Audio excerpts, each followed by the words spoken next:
Wicked Storytime presents The Adventure of the Abbey Grange by Sir Arthur Conan Doyle. Please remember to hit like and subscribe to support our channel. It was on a bitterly cold and frosty morning towards the end of the winter of '97 that I was awakened by a tugging at my shoulder. It was Holmes. The candle in his hand shone upon his eager, stooping face and told me at a glance that something was amiss. "Come, Watson, come," he cried. "The game is afoot. Not a word. Into your clothes and come." 10 minutes later we were both in a cab and rattling through the silent streets on our way to Charing Cross Station. The first faint winter's dawn was beginning to appear, and we could dimly see the occasional figure of an early workman as he passed us, blurred and indistinct in the opalescent London reek. Holmes nestled in silence into his heavy coat, and I was glad to do the same, for the air was most bitter, and neither of us had broken our fast.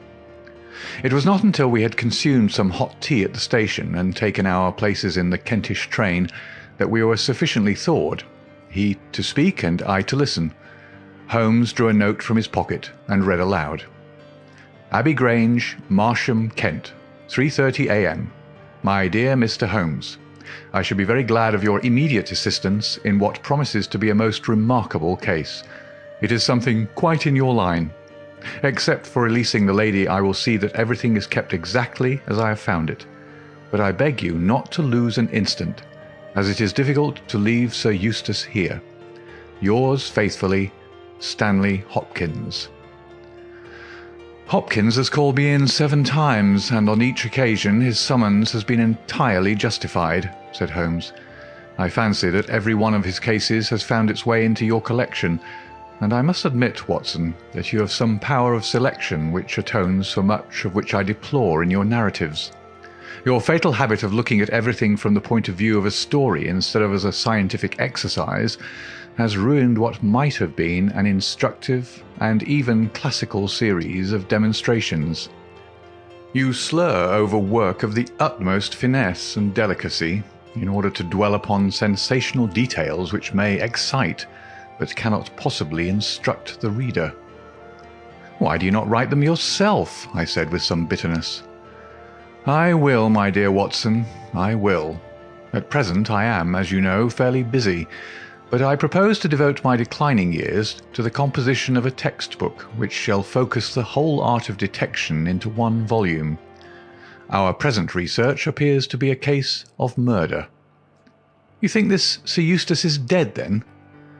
"I should say so. Hopkins's writing shows considerable agitation, and he is not an emotional man. Yes, I gather there has been some violence, and that the body is left for our inspection. A mere suicide would not have caused him to send for me. As to the release of the lady, it would appear that she has been locked in her room during the tragedy. We are moving in high life, Watson. Crackling paper, E.B., monogram, coat of arms, picturesque address.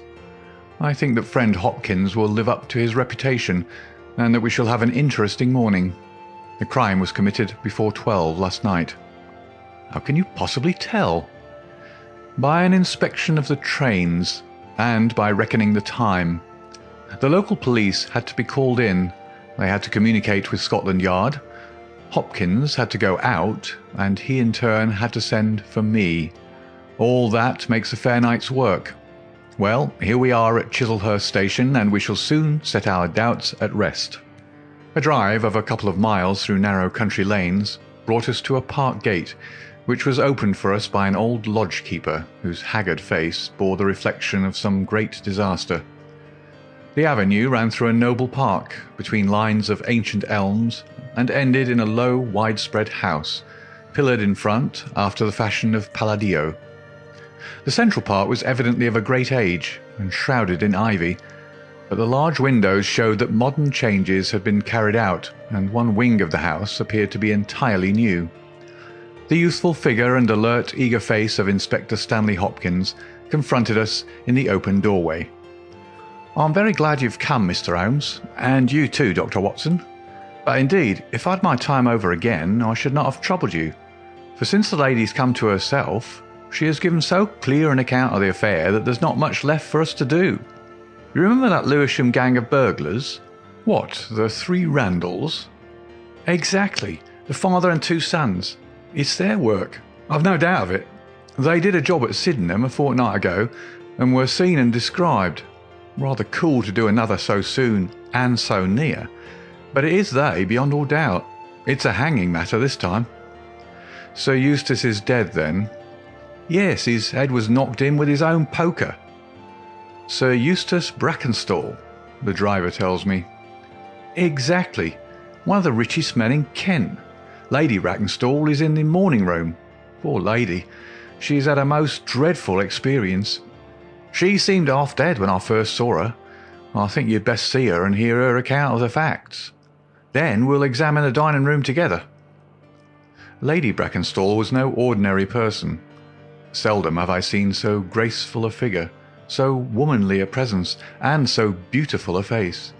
She was a blonde, golden-haired, blue-eyed, and would no doubt have had the perfect complexion which goes with such colouring, had not her recent experience left her drawn and haggard. Her sufferings were physical as well as mental, for over one eye rose a hideous plum-coloured swelling, which her maid, a tall, austere woman, was bathing assiduously with vinegar and water. The lady lay back exhausted upon her couch, but her quick, observant gaze as we entered the room, and the alert expression of her beautiful features, showed that neither her wits nor her courage had been shaken by her terrible experience. She was enveloped in a loose dressing gown of blue and silver, but a black sequin-covered dinner dress lay upon the couch beside her. "I have told you all that happened, Mr. Hopkins," she said wearily. "Could you not repeat it for me? Well, if you think it necessary, I will tell these gentlemen what occurred. Have they been in the dining-room yet?" "I thought they had better hear your ladyship's story first." "I shall be glad when you can arrange matters. It is horrible to me to think of him still lying there." She shuddered and buried her face in her hands. As she did so, the loose gown fell back from her forearms. Holmes uttered an exclamation. "You have other injuries, madam. What is this?" 2 vivid red spots stood out on one of the white round limbs. She hastily covered it. "It is nothing.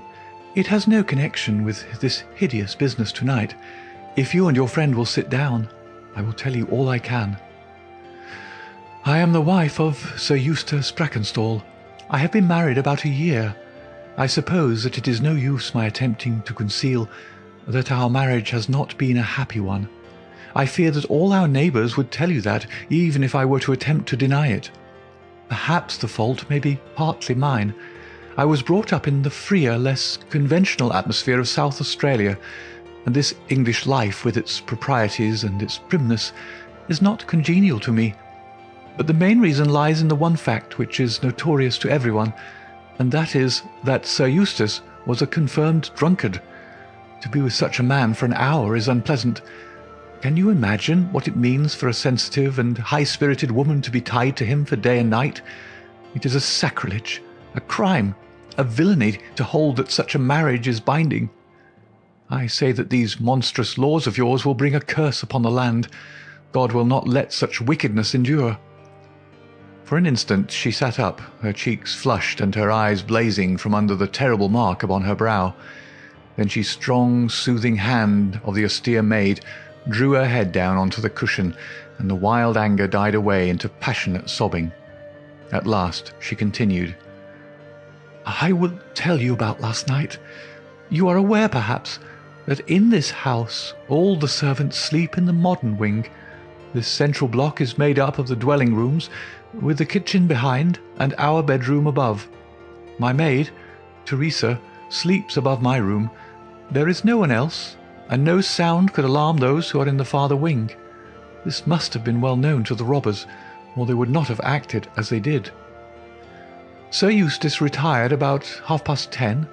The servants had already gone to their quarters. Only my maid was up, and she had remained in her room at the top of the house until I needed her services.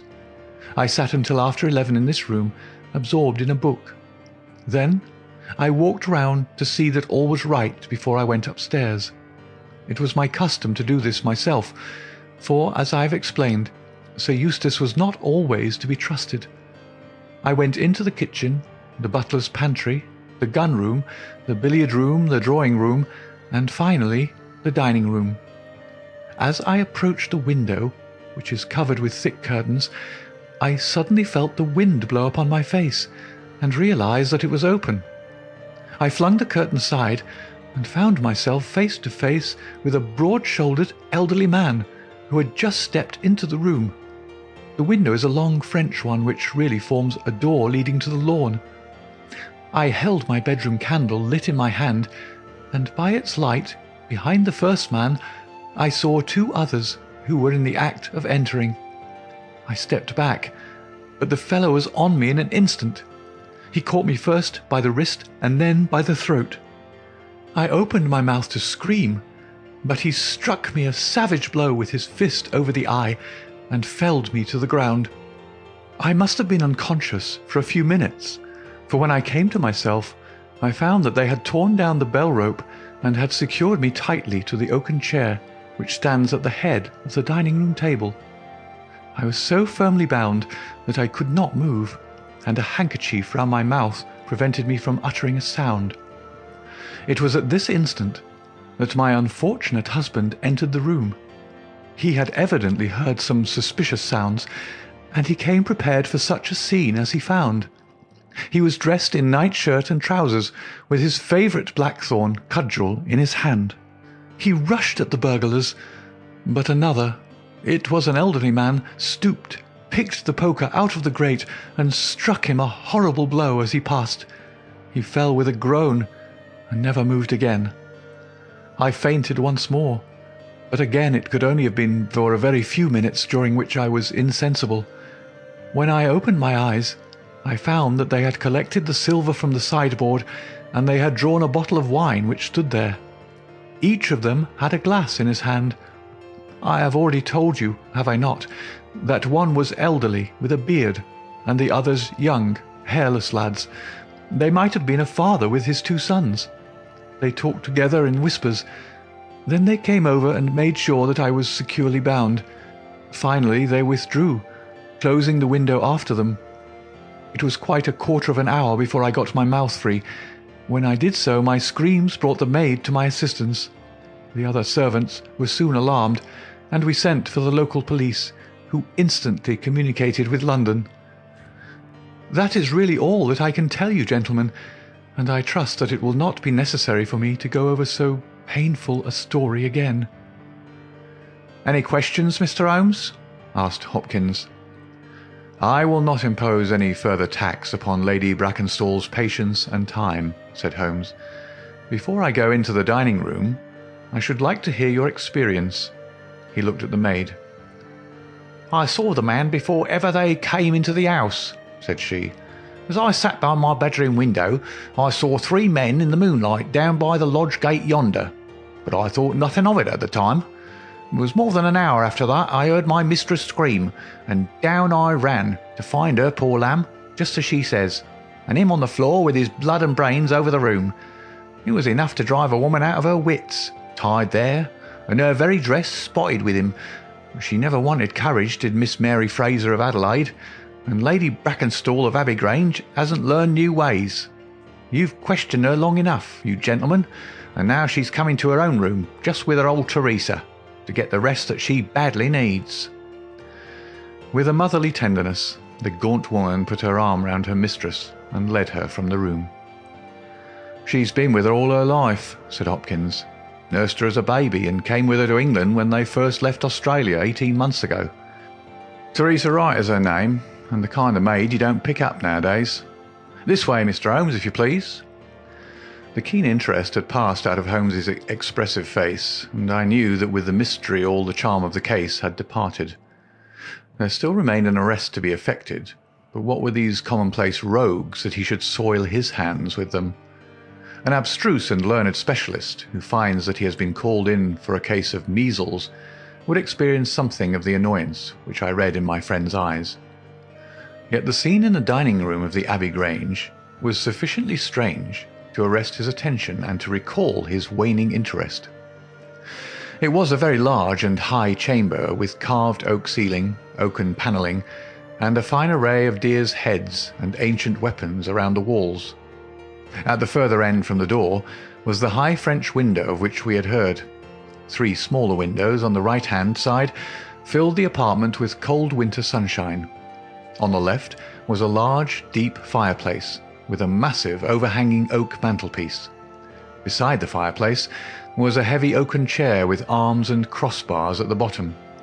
In and out through the open woodwork was woven a crimson cord, which was secured at each side to the crosspiece below. In releasing the lady, the cord had been slipped off her, but the knots with which it had been secured still remained.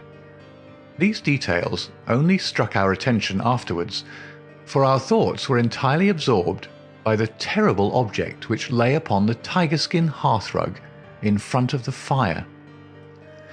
It was the body of a tall, well-made man about 40 years of age. He lay upon his back, his face upturned, with his white teeth grinning through his short black beard. His 2 clenched hands were raised above his head, and a heavy blackthorn stick lay across them. His dark, handsome, aquiline features were convulsed into a spasm of vindictive hatred, which had set his dead face in a terribly fiendish expression. He'd evidently been in his bed when the alarm had broken out, for he wore a foppish, embroidered nightshirt, and his bare feet projected from his trousers. His head was horribly injured, and the whole room bore witness to the savage ferocity of the blow which had struck him down. Beside him lay the heavy poker, bent into a curve by the concussion. Holmes examined both it and the indescribable wreck which it had wrought. "He must be a powerful man, this elder Randall," he remarked. "Yes," said Hopkins. "I have some record of the fella, and he's a rough customer. You should have no difficulty in getting him." "Not the slightest. We've been on the lookout for him, and there was some idea that he got away to America. Now that we know that the gang are here, I don't see how they can escape. We have the news at every seaport already, and a reward will be offered before evening. What beats me is how they could have done so mad a thing, knowing that the lady could describe them, and that we could not fail to recognise the description." "Exactly. One would have expected that they would silence Lady Brackenstall as well." "They may not have realised," I suggested, "that she'd recovered from her faint." "That is likely enough. If she seemed to be senseless, they would not take her life. What about this poor fellow, Hopkins? I seem to have heard some queer stories about him." "He was a good-hearted man when he was sober, but a perfect fiend when he was drunk, or rather when he was half-drunk, for he seldom really went the whole way. The devil seemed to be in him at such times, and he was capable of anything. From what I hear, in spite of all his wealth and his title, he very nearly came our way once or twice. There was a scandal about his drenching a dog with petroleum and setting it on fire, her ladyship's dog, to make the matter worse, and that was only hushed up with difficulty. Then he threw a decanter at the maid, Teresa Wright. There was trouble about that. On the whole, and between ourselves, it would be a brighter house without him. What are you looking at now?" Holmes was down on his knees, examining with great attention the knots upon the red cord with which the lady had been secured. Then he carefully scrutinized the broken and frayed end where it had snapped off when the burglar had dragged it down. "When this was pulled down, the bell in the kitchen must have rung loudly," he remarked. "No one could hear it. The kitchen stands right at the back of the house." "How did the burglar know no one would hear it? How dared he pull at a bell rope in that reckless fashion?" "Exactly, Mr. Holmes, exactly. You put the very question which I've asked myself again and again. There can be no doubt that this fellow must have known the house and its habits. He must have perfectly understood that the servants would all be in bed at that comparatively early hour, and that no one could possibly hear a bell ring in the kitchen. Therefore, he must have been in close league with one of the servants. Surely that is evident. But there are 8 servants, and all of them good character." "Other things being equal," said Holmes, One would expect the one at whose head the master threw a decanter, and yet that would involve treachery towards the mistress to whom the woman seems devoted. Well, well, the point is a minor one, and when you have Randall you will probably find no difficulty in securing his accomplice. The lady's story certainly seems to be corroborated, if it needed corroboration, by every detail which we see before us. He walked to the French window and threw it open. There are no signs here, but the ground is iron hard and one would not expect them. I see that these candles in the mantelpiece have been lighted. Yes, it was by their light and that of the lady's bedroom candle that the burglars saw their way about.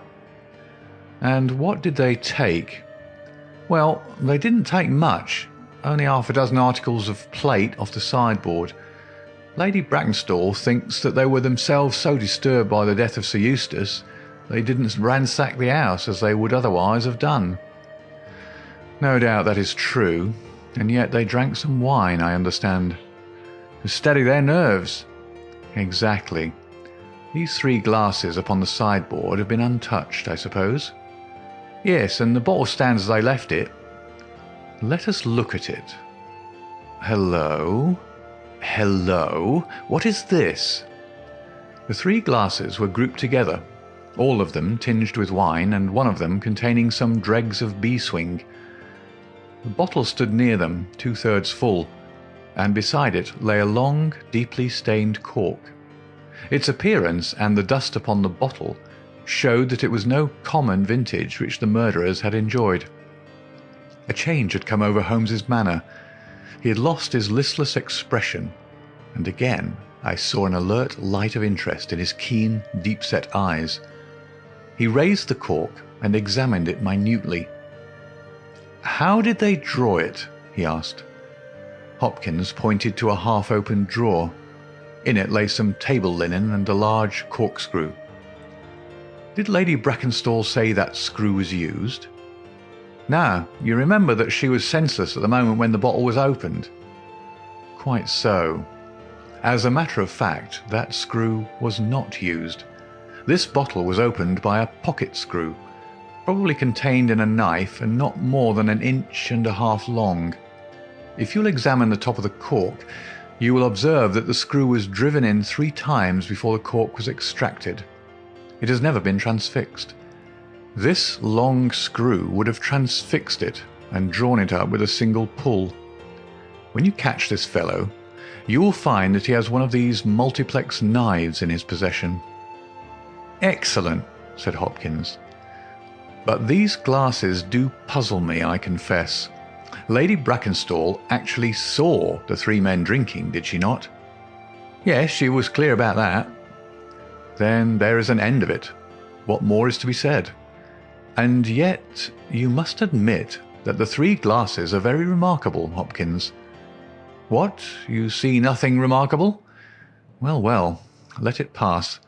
Perhaps, when a man has special knowledge and special powers like my own, it rather encourages him to seek a complex explanation when a simpler one is at hand. Of course, it must be a mere chance about the glasses. Well, good morning, Hopkins. I don't see that I can be of any use to you, and you appear to have your case very clear. You'll let me know when Randall is arrested, and any further developments which may occur. I trust that I shall soon have to congratulate you upon a successful conclusion. Come, Watson, I fancy that we may employ ourselves more profitably at home." During our return journey, I could see by Holmes's face that he was much puzzled by something which he had observed.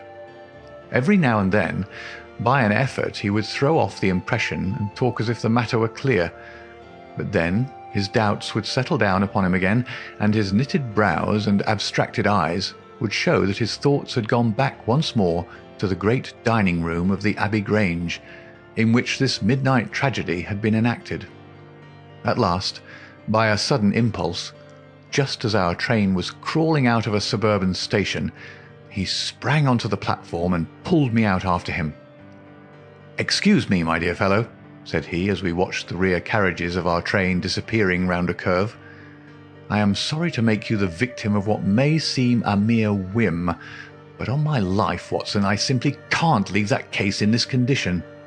Every instinct that I possess cries out against it. It's wrong. It's all wrong. I'll swear that it's wrong. And yet the lady's story was complete. The maid's corroboration was sufficient. The detail was fairly exact. What have I to put up against that? 3 wine glasses. That is all. But if I had not taken things for granted, if I had examined everything with the case with which I should have shown had we approached the case de novo, and had no cut-and-dried story to warp my mind, should I not then have found something more definite to go upon? Of course I should. Sit down on this bench, Watson, until a train for Chislehurst arrives, and allow me to lay the evidence before you, imploring you in the first instance to dismiss from your mind the idea that anything which the maid or her mistress may have said must necessarily be true. The lady's charming personality must not be permitted to warp our judgment. Surely there are details in her story which, if we looked at in cold blood, would excite our suspicion. These burglars made a considerable haul at Sydenham a fortnight ago. Some account of them and of their appearance was in the papers, and would naturally occur to anyone who wished to invent a story in which imaginary robbers should play a part. As a matter of fact, burglars who have done a good stroke of business are, as a rule, only too glad to enjoy the proceeds in peace and quiet, without embarking on another perilous undertaking. Again, it is unusual for burglars to operate at so early an hour. It is unusual for burglars to strike a lady to prevent her screaming, since one would imagine that was the sure way to make her scream. It is unusual for them to commit murder when their numbers are sufficient to overpower one man. It is unusual for them to be content with a limited plunder when there was much more within their reach. And finally, I should say that it was very unusual for such men to leave a bottle half empty. How do all these unusuals strike you, Watson? Their cumulative effect is certainly considerable, and yet each of them is quite possible in itself. The most unusual thing of all, as it seems to me, is that the lady should be tied to the chair. Well, I am not so clear about that, Watson, for it is evident that they must either kill her or else secure her in such a way that she could not give immediate notice of their escape. But at any rate, I have shown, have I not, that there is a certain element of improbability about the lady's story. And now, on the top of this, comes the incident of the wine glasses. What about the wine glasses? Can you see them in your mind's eye? I see them clearly. We are told that 3 men drank from them. Does that strike you as likely? Why not? There was wine in each glass. Exactly. But there was beeswing only in 1 glass. You must have noticed that fact. What does that suggest to your mind? The last glass filled will be most likely to contain beeswing? Not at all. The bottle was full of it, and it is inconceivable that the first 2 glasses were clear and the third heavily charged with it. There are 2 possible explanations, and only 2. One is that after the second glass was filled, the bottle was violently agitated, and so the third glass received the beeswing. That does not appear probable. No, I am sure that I'm right. What then do you suppose? That only 2 glasses were used, and that the dregs of both were poured into a third glass, so as to give the false impression that 3 people had been here. In that way all the beeswing would be in the last glass, would it not? Yes, I am convinced that this is so. But if I have hit upon the true explanation of this one small phenomenon, then in an instant the case rises from the commonplace to the exceedingly remarkable. For it can only mean that Lady Brackenstall and her maid have deliberately lied to us, that not one word of their story is to be believed, that they have some very strong reason for covering the real criminal, and that we must construct our case for ourselves without any help from them. That is the mission which now lies before us. And here, Watson, is the Sydenham train. The household at the Abbey Grange were much surprised at our return. But Sherlock Holmes, finding that Stanley Hopkins had gone off to report to headquarters, took possession of the dining room, locked the door upon the inside, and devoted himself for 2 hours to one of those minute and laborious investigations which formed the solid basis on which his brilliant edifices of deduction were reared. Seated in a corner like an interested student who observes the demonstration of his professor, I followed every step of that remarkable research. The window, the curtains, the carpet, the chair, the rope, each in turn was minutely examined and duly pondered. The body of the unfortunate baronet had been removed, and all else remained as we had seen it in the morning. Finally, to my astonishment, Holmes climbed up onto the massive mantelpiece. Far above his head hung the few inches of red cord which were still attached to the wire. For a long time he gazed upward at it, and then in an attempt to get nearer to it he rested his knee upon a wooden bracket on the wall. This brought his hand within a few inches of the broken end of the rope, but it was not this so much as the bracket itself which seemed to engage his attention.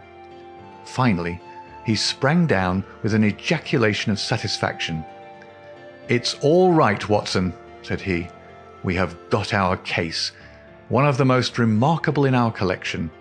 But dear me, how slow-witted I have been, and how nearly I have committed the blunder of my lifetime. Now I think that with a few missing links, my chain is almost complete. You've got your men?" "Man, Watson, man. Only one, but a very formidable person, strong as a lion. Witness the blow that bent that poker. 6'3" in height, active as a squirrel, dexterous with his fingers, finally remarkably quick-witted, for this whole ingenious story is of his concoction. Yes, Watson, we have come upon the handiwork of a very remarkable individual, and yet, in that bell-rope, he has given us a clue which should not have left us a doubt." "Where was the clue?" "Well, if you were to pull down a bell-rope, Watson, where would you expect it to break? Surely at the spot where it is attached to the wire. Why should it break 3 inches from the top, as this one has done?" "Because it's frayed there?" "Exactly. This end, which we can examine, is frayed. He was cunning enough to do that with his knife. But the other end is not frayed. You could not observe that from here, but if you were on the mantelpiece you would see that it is cut clean off without any mark of fraying whatever. You can reconstruct what occurred. The man needed the rope. He would not tear it down for fear of giving the alarm by ringing the bell. What did he do? He sprang up on the mantelpiece, could not quite reach it, put his knee on the bracket, you will see the impression in the dust, and so got his knife to bear upon the cord. I could not reach the place by at least 3 inches, from which I infer that he's at least 3 inches a bigger man than I. Look at that mark upon the seat of the oaken chair. What is it?" "Blood." "Undoubtedly it is blood. This alone puts the lady's story out of court. If she was seated on the chair when the crime was done, how come the mark? No. She was placed in the chair after the death of her husband. I'll wager that the black dress shows a corresponding mark to this. We have not yet met our Waterloo, Watson, but this is our Marengo, for it begins in defeat and ends in victory. I should like now to have a few words with the nurse Teresa. We must be wary for a while if we are to get the information which we want." She was an interesting person, this stern Australian nurse, taciturn, suspicious, ungracious. It took some time before Holmes's pleasant manner and frank acceptance of all that she said thawed her into a corresponding amiability. She did not attempt to conceal her hatred for her late employer. "Yes, sir, it is true that he threw the decanter at me. I heard him call my mistress a name, and I told him that he should not dare speak to her as if her brother had been there. Then it was that he threw it at me. He might have thrown a dozen if he'd but left my bonny bird alone. He was forever ill-treating her, and she too proud to complain. She will not even tell me all that he's done to her. She never told me of those marks on her arm that you saw this morning, but I know very well what they came from, a stab with a hat-pin. The sly devil. God forgive me that I should speak of him so, now that he's dead. But a devil he was, if ever one walked the earth. He was all honey when we first met him, only 18 months ago. We both feel as if it were 18 years. She'd only just arrived in London. Yes, it was her first voyage. She'd never been from home before. He won her with his title and his money and his false London ways. If she made a mistake, she's paid for it, if ever a woman did. What month did we meet him? Well, I tell you, it was just after we arrived. We arrived in June and it was July. We were married in January last year. Yeah, she's down in the morning room again, and I have no doubt she'll see you. But you must not ask too much of her, for she's gone through all that flesh and blood will stand. Lady Brackenstall was reclining on the same couch, but looked brighter than before. The maid had entered with us, and began once more to foment the bruise upon her mistress's brow. "I hope," said the lady, "that you have not come to cross-examine me again." "No," Holmes answered in his gentlest voice. "I will not cause you any unnecessary trouble, Lady Brackenstall, and my whole desire is to make things easy for you, for I am convinced that you are a much-tried woman. If you will treat me as a friend and trust me, you may find that I will justify your trust." "What do you want me to do?" "To tell me the truth." "Mr. Holmes." "No, no, Lady Brackenstall. It is no use. You may have heard of any little reputation which I possess. I will stake it all on the fact that your story is an absolute fabrication."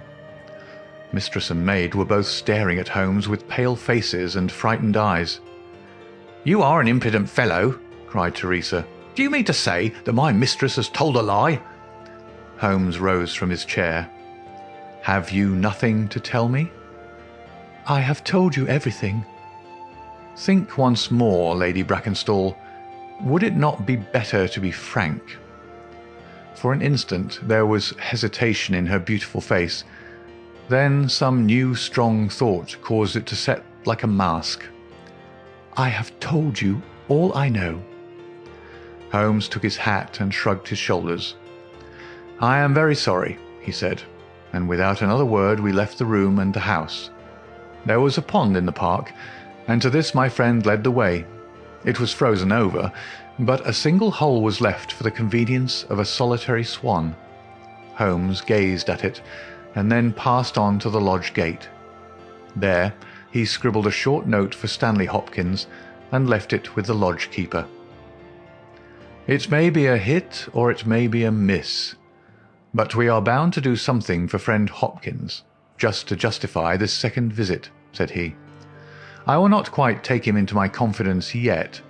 I think our next scene of operations must be the shipping office of the Adelaide-Southampton line, which stands at the end of Pall Mall, if I remember right.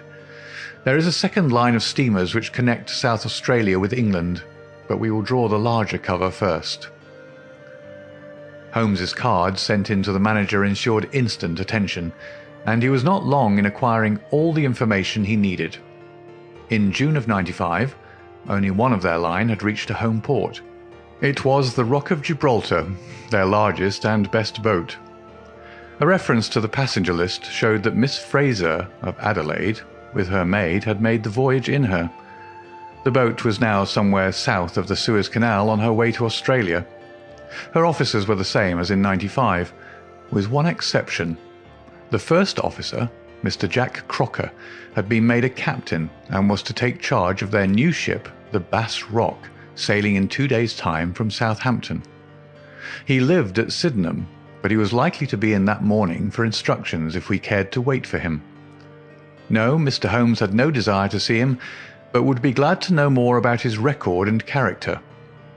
His record was magnificent. There was not an officer in the fleet to touch him. As to his character, he was reliable on duty, but a wild, desperate fellow off the deck of his ship, hot-headed, excitable, but loyal, honest, and kind-hearted. That was the pith of the information with which Holmes left the office of the Adelaide-Southampton Company. Thence he drove to Scotland Yard, but instead of entering, He sat in his cab with his brows drawn down, lost in profound thought. Finally, he drove round to the Charing Cross telegraph office, sent off a message, and then, at last, we made for Baker Street once more. "No, I couldn't do it, Watson," said he as we re-entered our room. "Once that warrant was made out, nothing on earth would save him. Once or twice in my career, I feel that I have done more real harm by my discovery of the criminal than ever he had done by his crime. I have learned caution now, and I had rather play tricks with the law of England than with my own conscience. Let us know a little more before we act." Before evening, we had a visit from Inspector Stanley Hopkins. Things were not going very well with him. "I believe you're a wizard, Mr. Holmes. I really do sometimes think that you have powers that are not human. Now, how on earth could you know that the stolen silver was at the bottom of that pond?" "I didn't know." "But you told me to examine it." "You got it then?" "Yeah, I got it." "I am very glad if I have helped you." "But you haven't helped me. You've made the affair more difficult. What sort of burglars are they who steal silver and then throw it in the nearest pond?" "It was certainly rather eccentric behaviour. I was merely going on the idea that if the silver had been taken by persons who did not want it, who merely took it for a blind, as it were, then they would naturally be anxious to get rid of it." "But why should such an idea cross your mind?" "Well, I thought it was possible when they came out through the French window. There was the pond with one tempting little hole in the ice right in front of their noses. Could there be a better hiding place?" "Ah, a hiding place. That's better," cried Stanley Hopkins. Yeah, I see it all now. It was early. There were folk upon the roads. They were afraid of being seen with the silver, so they sank it in the pond, intending to return for it when the coast was clear." "Excellent, Mr. Holmes. That's better than your idea of a blind." "Quite so. You have got an admirable theory. I have no doubt that my own ideas were quite wild, but you must admit that they have ended in discovering the silver." "Yes, sir, yes. It was all your doing. But I've had a bad setback." "A setback?" "Yes, Mr. Holmes. The Randall gang were arrested in New York this morning." "Dear me, Hopkins. That is certainly rather against your theory that they committed a murder in Kent last night." "It is fatal, Mr. Holmes. Absolutely fatal. Still, there are other gangs of three besides the Randalls, or it may be some new gang of which the police have never heard." "Quite so. It is perfectly possible. What, are you off?" "Yes, Mr. Holmes. There's no rest for me until I've got to the bottom of the business. I suppose you have no hint to give me?" "I have given you one." "Which?" "Well, I suggested a blind." "But why, Mr. Holmes, why?" That's the question, of course. But I commend the idea to your mind. You might possibly find that there was something in it. You won't stop for dinner? Well, goodbye, and let us know how you get on." Dinner was over, and the table cleared before Holmes alluded to the matter again. He had lit his pipe and held his slippered feet to the cheerful blaze of the fire. Suddenly, he looked at his watch. "I expect developments, Watson." "When?" "Now. Within a few minutes. I dare say you thought I acted rather badly to Stanley Hopkins just now." "I trust your judgment." "A very sensible reply, Watson. You must look at it this way. What I know is unofficial. What he knows is official. I have the right to private judgment, but he has none. He must disclose all, or he is a traitor to his service. In a doubtful case, I would not put him in so painful a position, and so I reserve my information until my own mind is clear upon the matter." "But when will that be?" "The time has come. You will now be present at the last scene of a remarkable little drama." There was a sound upon the stairs, and our door was opened to admit as fine a specimen of manhood as ever passed through it.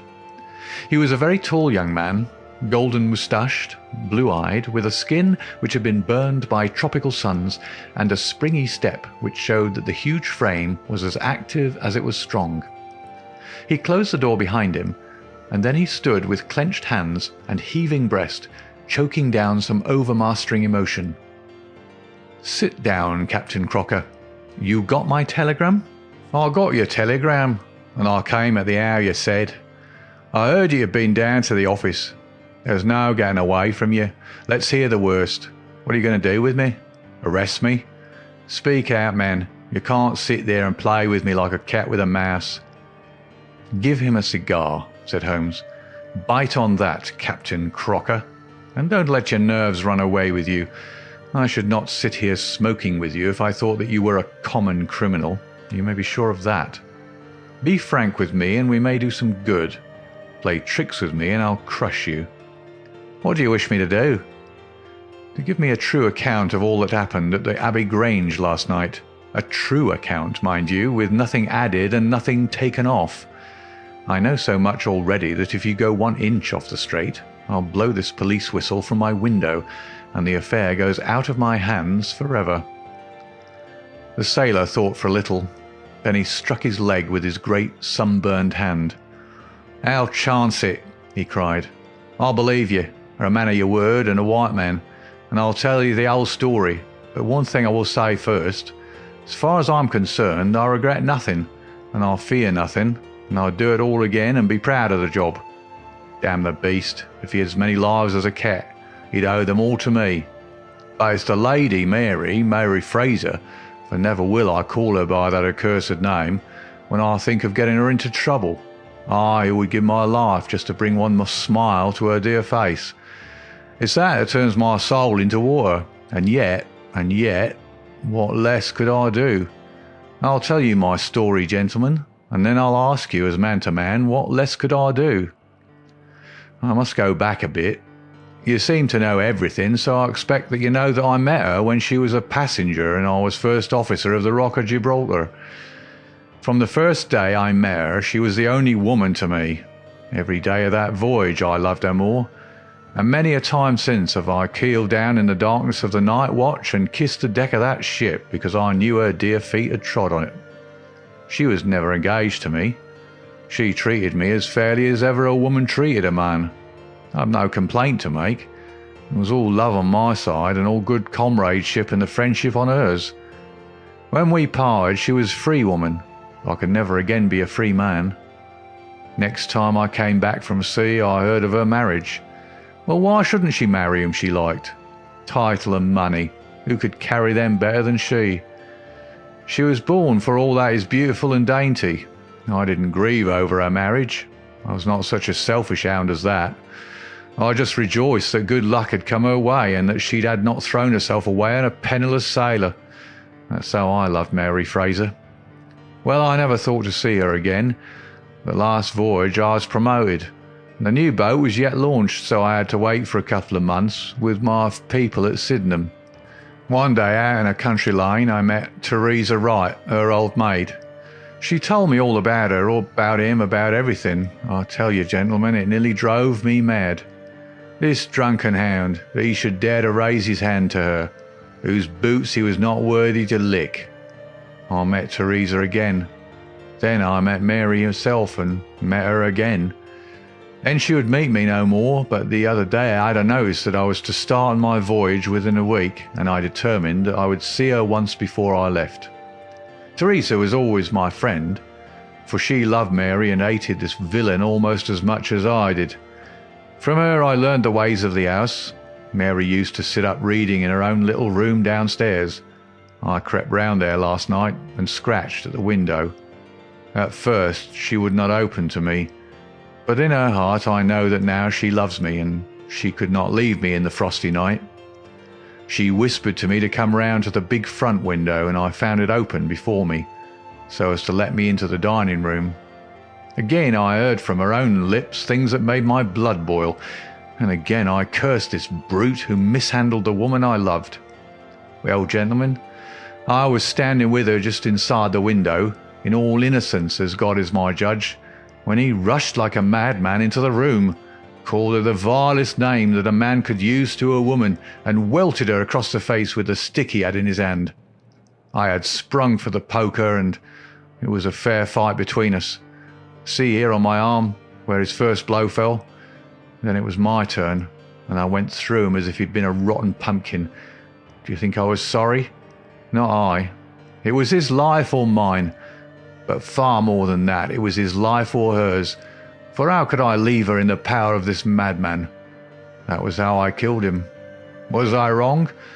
Well then, what would either of you gentlemen have done if you had been in my position? She had screamed when he struck her, and that brought old Teresa down from the room above. There was a bottle of wine on the sideboard, and I opened it and poured a little between Mary's lips, for she was half dead with shock. Then I took a drop myself. Teresa was as cool as ice, and it was her plot as much as mine. We must make it appear that burglars had done the thing. Teresa kept on repeating our story to her mistress while I swarmed up and cut the rope of the bell. Then I lashed her in a chair and frayed out the end of the rope to make it look natural, else they would wonder how in the world a burglar could have got there to cut it. Then I gathered up a few plates and pots of silver to carry out the idea of the robbery. And there I left them, with orders to give the alarm when I had a quarter of an hour's start. I dropped the silver into the pond and made off for Sydenham, feeling that for once in my life I had done a real good night's work. And that's the truth, and the old truth, Mr. Holmes, if it cost me my neck. Holmes smoked for some time in silence, and he crossed the room and shook our visitor by the hand. "That's what I think," said he. "I know that every word is true, for you have hardly said a word which I did not know. No one but an acrobat or a sailor could have got up to that bell rope from the bracket, and no one but a sailor could have made the knots with which the cord was fastened to the chair. Only once had this lady been brought into contact with sailors, and that was on her voyage. And it was someone of her own class of life, since she was trying hard to shield him and so showing that she loved him. You see how easy it was for me to lay my hands upon you when once I had started upon the right trail. I thought the police never could have seen through our dodge. And the police haven't. Nor will they, to the best of my belief. Now look here, Captain Crocker. This is a very serious matter, though I am willing to admit that you acted under the most extreme provocation to which any man could be subjected. I am not sure that in defence of your own life your action will not be pronounced legitimate. However, that is for a British jury to decide. Meanwhile, I have so much sympathy for you that, if you choose to disappear in the next 24 hours, I will promise you that no one will hinder you. And then it will all come out? Certainly it will come out. The sailor flushed with anger. What sort of proposal is that to make a man? I know enough of law to understand that Mary would be held as accomplice. Do you think I would leave her alone to face the music while I slunk away? No, sir. Let them do their worst upon me, but for heaven's sake, Mr. Holmes, find some way to keep my poor Mary out of the courts." Holmes for a second time held out his hand to the sailor. "I was only testing you, and you ring true every time. Well, it is a great responsibility that I take upon myself, but I have given Hopkins an excellent hint, and if he can't avail himself of it, I can do no more. See here, Captain Crocker, we'll do this in due form of law. You are the prisoner. Watson, you are a British jury, and I never met a man who was more eminently fitted to represent one. I am the judge. Now, gentlemen of the jury, you have heard the evidence. Do you find the prisoner guilty or not guilty?" "Not guilty, my lord," said I. "Vox populi, vox Dei. You are acquitted, Captain Crocker. So long as the law does not find some other victim, you are safe from me. Come back to this lady in a year, and may her future and yours justify us in the judgment which we have pronounced this night."